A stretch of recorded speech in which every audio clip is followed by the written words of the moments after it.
Hello everyone, Hello. my name is Sean and today I'm going to share with you an interesting way to manage our money. Is that okay? Because recently one of my friends, he told me that his personal inflation is 10%. And when I asked him, how can it be 10%? He told me that it's because of this thing, Coke.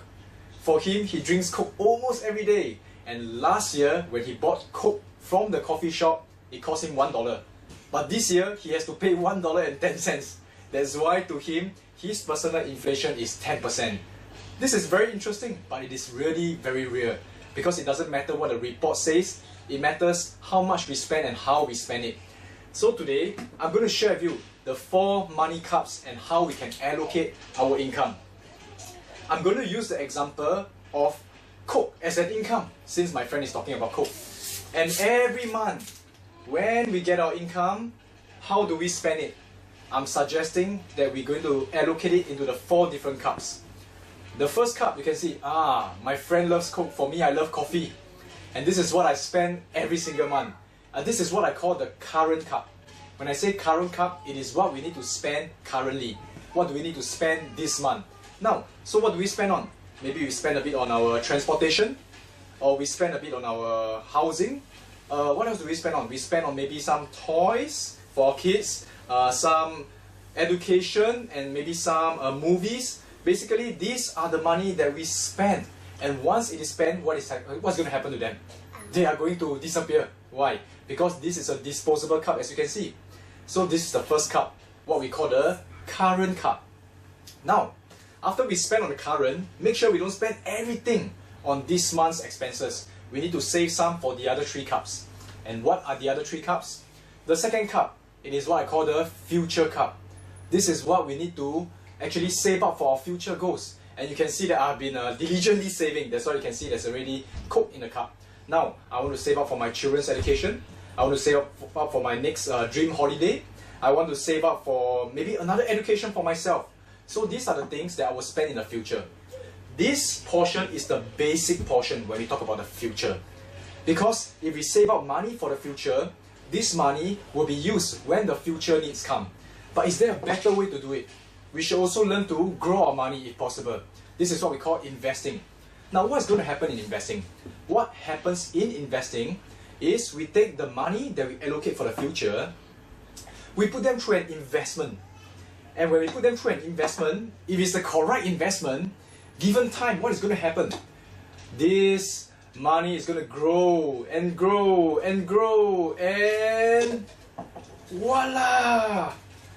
Hey, it has become real valuable cash. You can see now we have the money here. So what happens is when we put our money into investment, given time they will grow. Of course, if that's the correct investment. Okay, why do I say that? Because I don't want everyone to take away the idea that, wow, every investment is a good investment. Let me give you an example, and this time a not so happy one. Because this one is a happy one, our money grow. Okay, let me just make some space. And I'm going to show you this box. Sometimes we see things like that.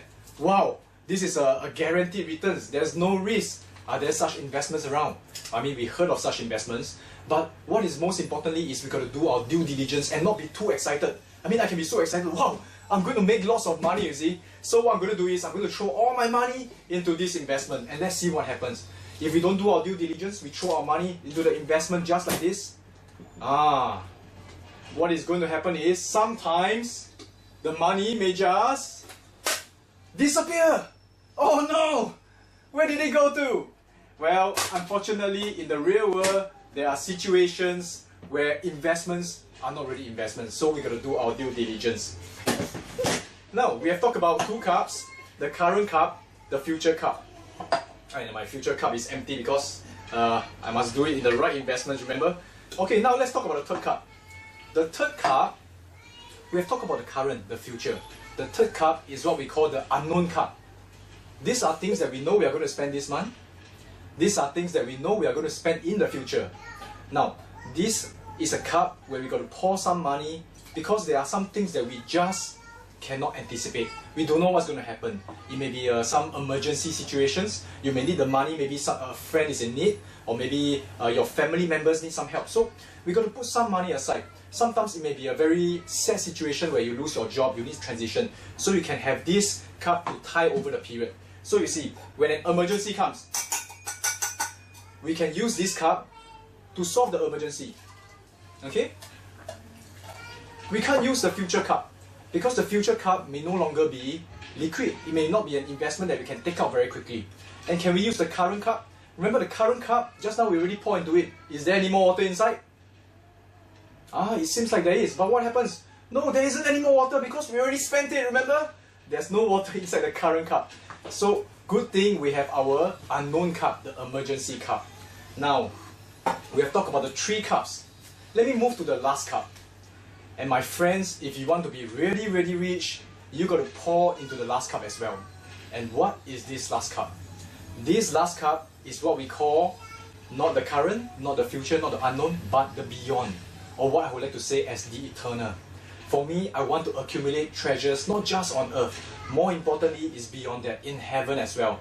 Because this cup itself, it is what's going to last me eternally. And this cup is about giving. Because if we cannot give, and we just keep accumulating for ourselves, ultimately you can accumulate a lot, but you'll just be a poor person with a lot of finances. There's no point. So let's learn to give. Who do you give to? You can give to maybe the children who needs help. You can give to maybe someone who actually is needs some financial help. You can give to anyone. It can be even a friend. You can even buy a Coke for a friend. And I can share with you, there are some people who may not be comfortable giving. So initially, when they give, it will be a struggle. You may think, wow, should I give, should I not give? If I don't give, I can actually pour into the other cups and I can become richer faster. But then you struggle. But you start to give, you start to give bit by bit, and ultimately, when you start to learn to give and let go, you'll be amazed how miracle can happen. So my friends, this is an area that we must also put in. The cup that is beyond and the cup of giving. My dear friends, I hope that this has been educational and also entertaining for you. And more importantly, remember to allocate your finances, your income into 4 different cups. And I wish you the very best to your true riches.